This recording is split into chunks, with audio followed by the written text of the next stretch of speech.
Force during Tet Offensive in 1968. Gratefully, I received my medical care from the East Orange VA facility and am often there for scheduled appointments.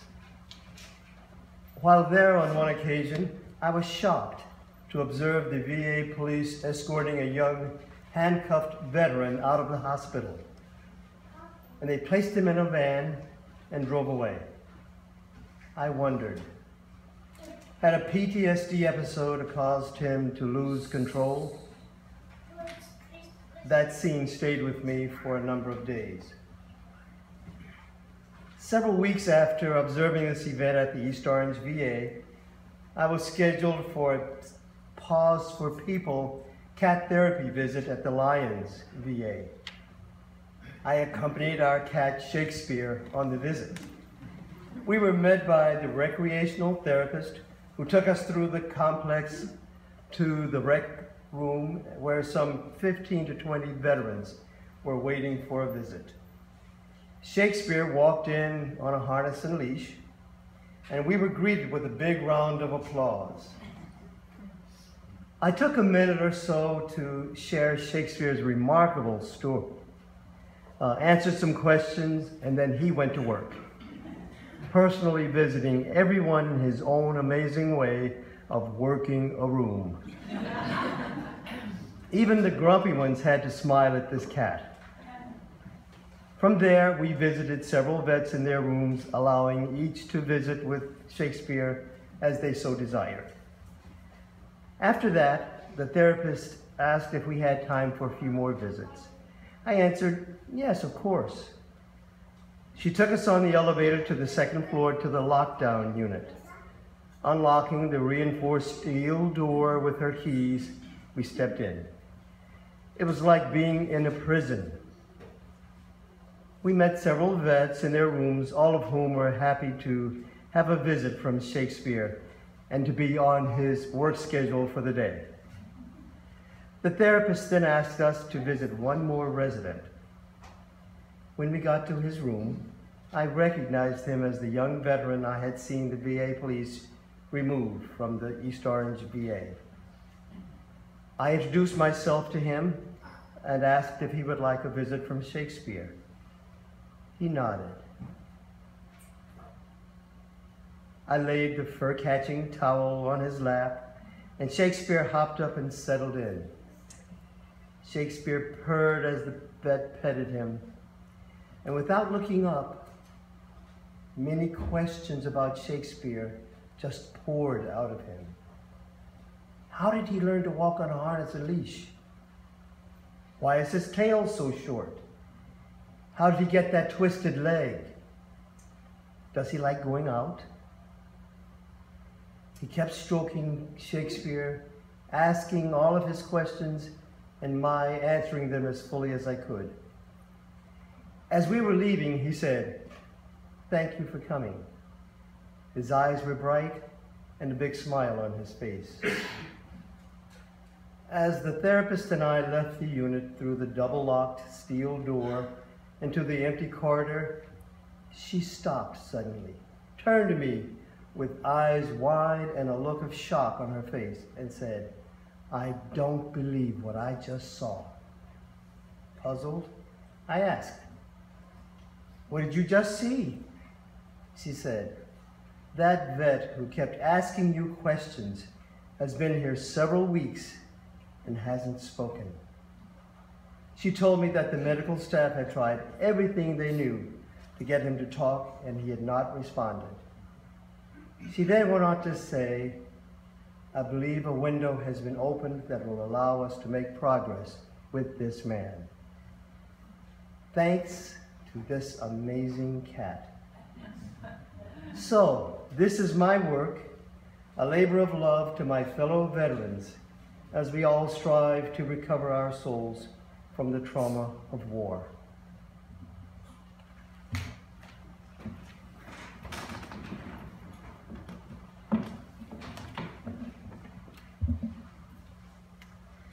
There is a story told, and who knows if it's true, that at the turn of the 20th century, when traders wanted to catch koala bears in Australia to place them in a zoo, they would find a tree and drill a very small hole just large enough for the koala bear to put their hand into the hole, and then they would put treats that the koala bears liked inside the hole. And so when they waited in the shrubs, they'd wait until the koala bear climbed the tree, discovered the treats, and placed his or her paw, I guess, as it were, inside the tree. And when they would come up and sneak up on the koala bear, the startled koala bear, because they wanted the treat so badly, would not let go. And so they were able to catch the koala bear because they held so tightly to what they wanted that they didn't realize if they released what they wanted, their hand would be freed, and of course, they could escape. I read recently of someone in Australia reflecting on this and the ways in which when we hold tightly to things in our lives, how it can so limit our life, even endanger our lives. She offered the instruction that it is living with the open hands that we discover true healing, true hope in one another, and in that vulnerability of the open hand, we're actually far safer than we are with closed fists. And so this morning, beloved, I invite you into a time of offering in which we welcome with gratitude the fruits of your labor, your work in the many forms that our work takes. And we offer a simple prayer. This offering is taken up with open hands. Our morning offering will be most gratefully received.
The offering contained within these plates. For the offering of welcome, of Meg and Kathy and Madan for greeting you as you came into this space. A welcome is no small thing. For the presence of Jermaine, here with us this morning. For Mitchell with music and Craig with rhythm. For Bill with words. For a beautiful meditation, Emily. For each of you to have the courage to bring your light here, that truly we can build a brighter beacon. For that we give great thanks. And we send our offering out into the world far beyond.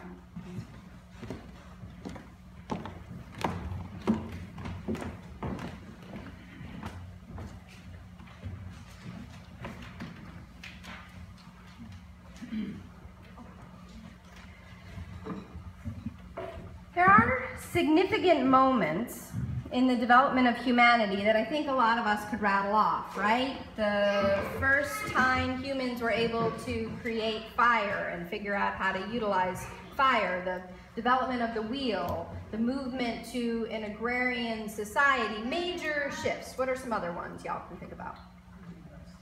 Printing press, electricity, computers, the wheel, math. Let's give a round for math. I'm feeling grateful for math these days. I believe one of the most significant shifts in the development of humanity that we don't often name was the valuing of labor as part of a market system. I know y'all are probably thinking, she just said labor and market system, and it's not yet 11 a.m., so. But think about it with me, if you would, for a moment.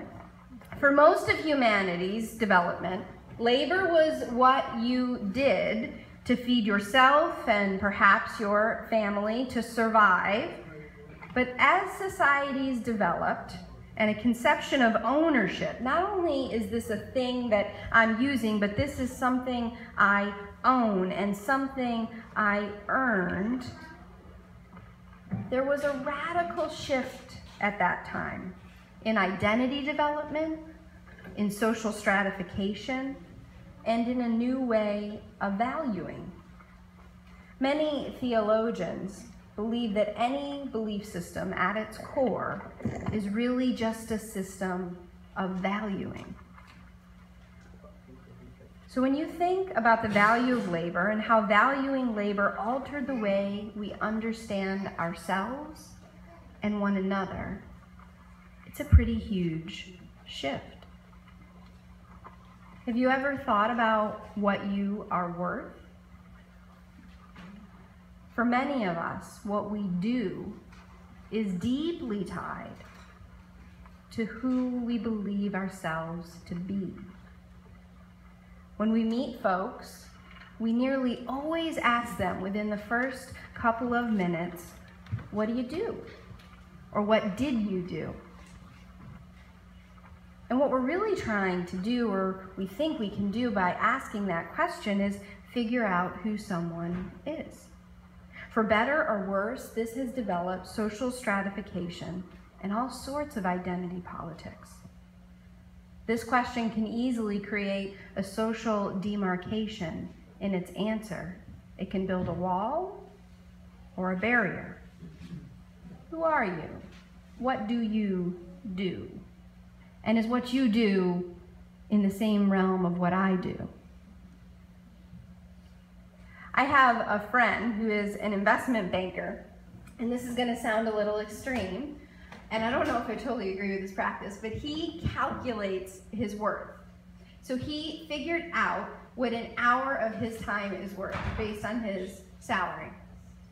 And he began to look at his life and where he spent his time, and if it cost him more money to do whatever task it was, he refused to do it and found a way for someone else to do it. So, for example, if he was worth $75 an hour, if he could pay someone to clean his home for less than $75 an hour, he would not clean his home. He would have someone else do that. Does that make sense? So this is kind of an extreme example, and I'm not advocating this. I just want you to think about how involved we've become in our identity being wrapped up in either what we do or what we have done in our lives. I have another friend who calculated her worth in a similar fashion, and then she thinks about whether or not a purchase is worth it. For example, is a latte at Starbucks, which might be 20 minutes of work for her, is that worth it? And that's how she thinks about her purchases. Now we're starting to get a little uncomfortable, right? Good. Now, in both of these examples, of course, it assumes that you're making a living wage, right? You have to be making a living wage to play these kind of calculations and games with understanding your worth in order for there to be a choice. Have you ever wondered why some jobs pay more than others? Has anyone ever wondered this? I hope I'm not alone in wondering this. Now, when you start to ask questions like these, someone is likely at some point, especially if you do it in a public sphere, to ask you if you are a socialist or a communist. I learned this the last few weeks as I started asking these questions. Generally speaking, American history has not encouraged a self-reflective process on the value of labor. This was news to me, apparently not news to y'all. But as I see that we are in a sanctuary and we are religious liberals who prize the idea of the open mind, I'm going to invite us this morning to think about it. What does it say that some jobs pay more than others? Now, there is the market argument about education and investment in getting the job, and that's why we have this stratification.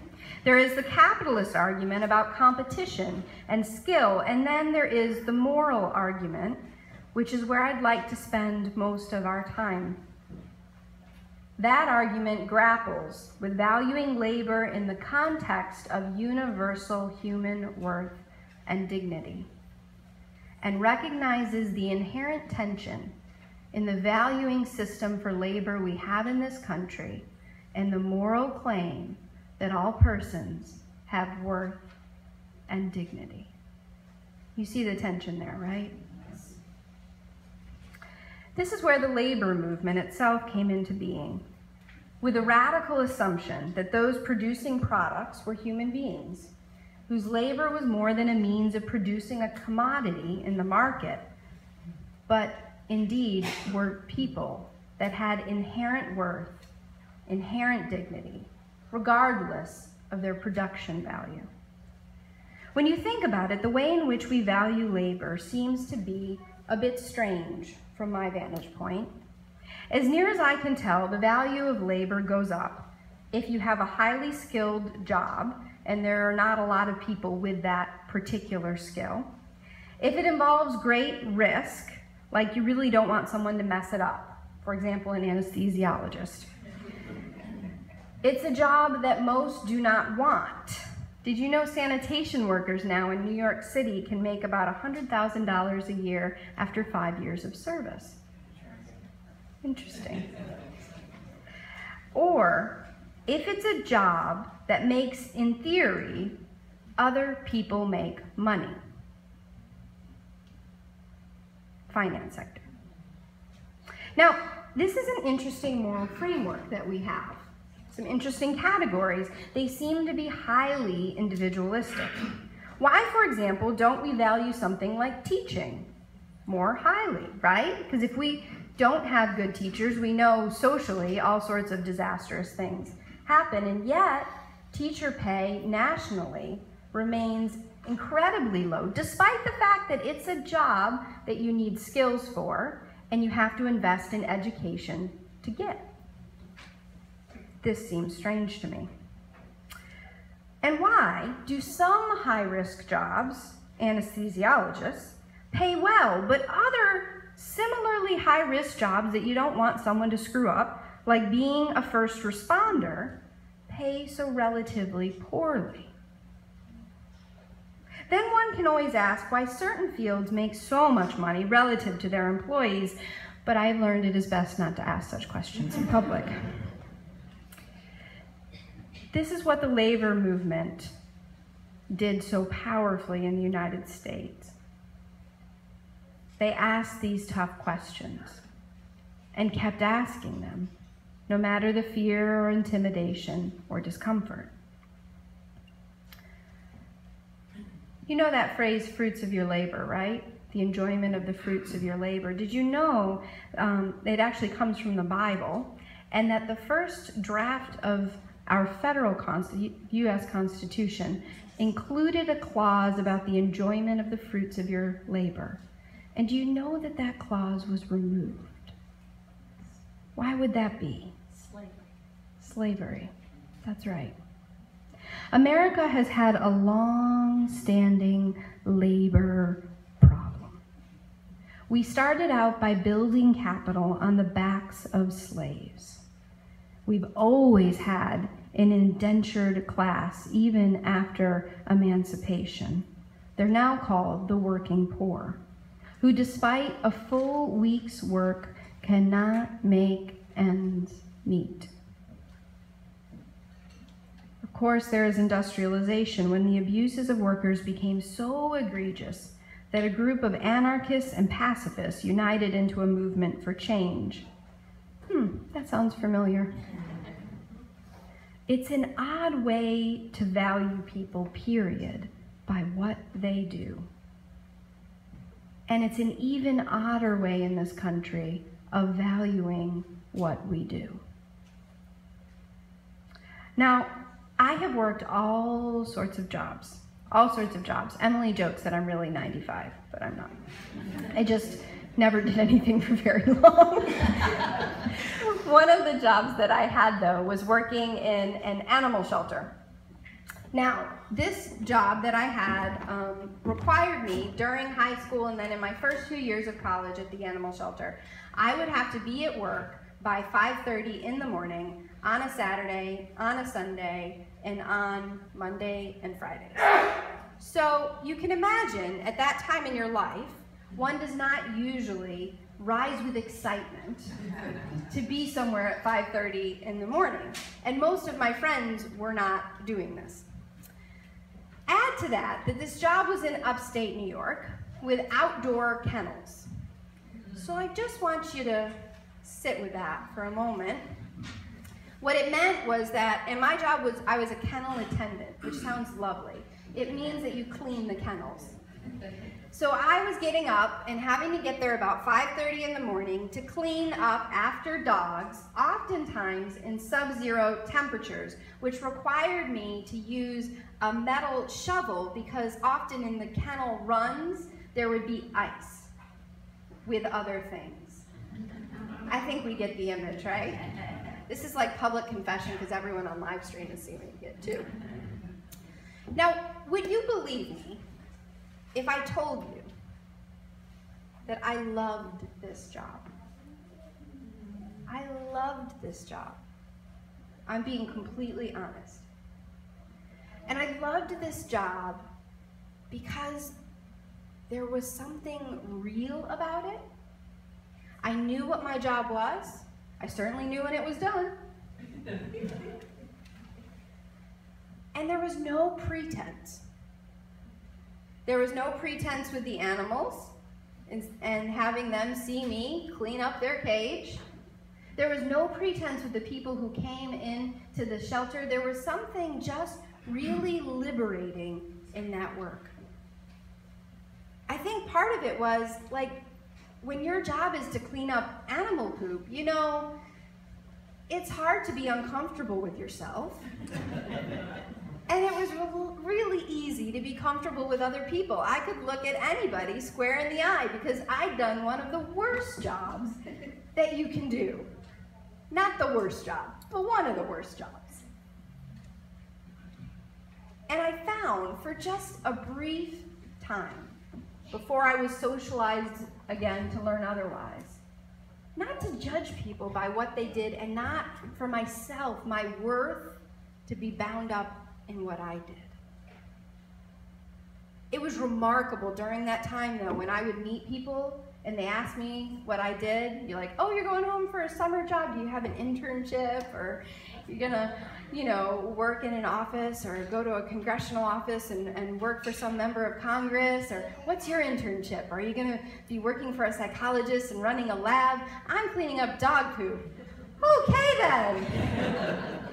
It was amazing to watch people not be able to handle their own grappling and discomfort with how we judge one another, and of course, therefore judge ourselves by what we do. Think about the crisis that's produced when someone is unemployed. Not only the fiscal crisis, right, the money crisis, but the identity crisis that comes into play. So So much of our worth is bound up in what we do. Now, I have had many jobs. Another job that I had was a barista in a coffee shop. And I didn't like that job as much. It was okay. I came home smelling better, so that was something. But I got to watch people a lot in that job, interacting with one another. People had meetings all the time in coffee shops. And it was remarkable to watch how much we put upon ourselves to be a certain person, to use the work that we do as a barrier of protection, and to watch again and again how it separated people. It was amazing as a barista to watch how invisible you could be. People would come up on the phone or having a conversation with someone in line. They would issue their order to me and never make eye contact. Never make eye contact. That's something. I think about that when I go out in the mornings. Every morning that the garbage truck comes, my son wants to go out and see it. He's very enamored with it. But it's easy not to make eye contact with the sanitation workers who are picking up our garbage. And it's all that valuing system that we haven't got clarity around, that we haven't dealt with, and that tension between believing as Unitarian Universalists that every single person has worth and dignity, and living in a country where people are valued by what they do.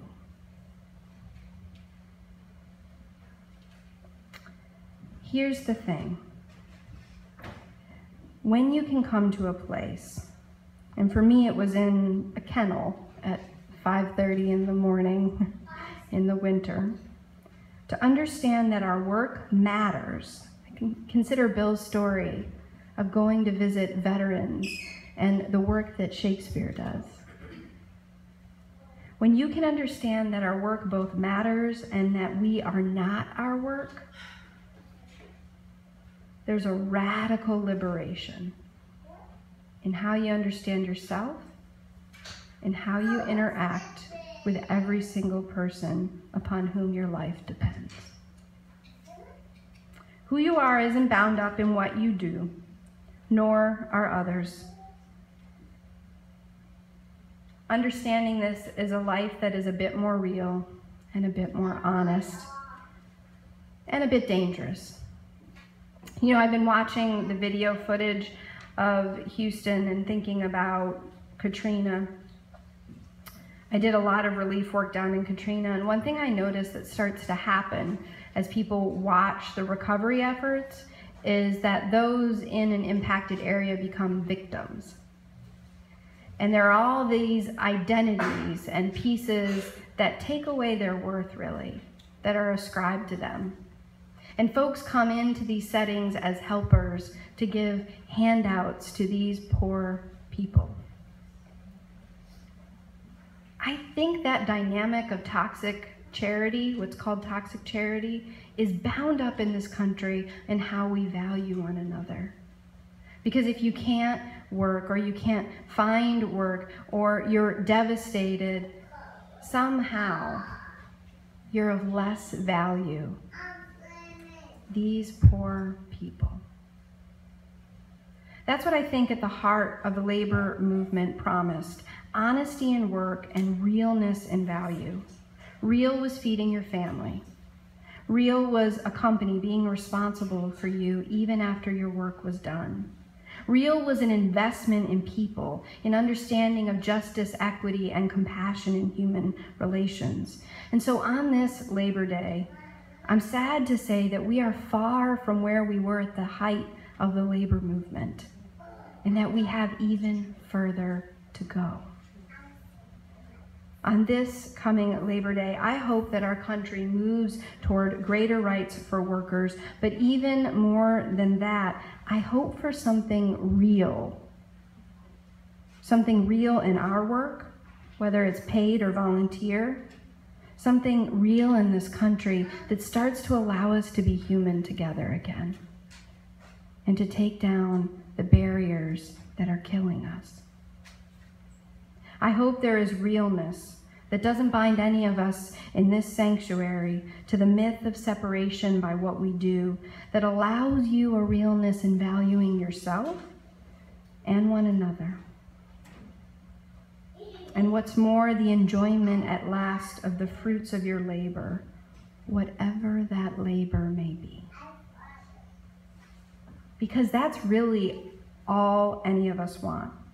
Not more than we deserve, not having it better than everyone else, but maybe just a chance at being whole and human together.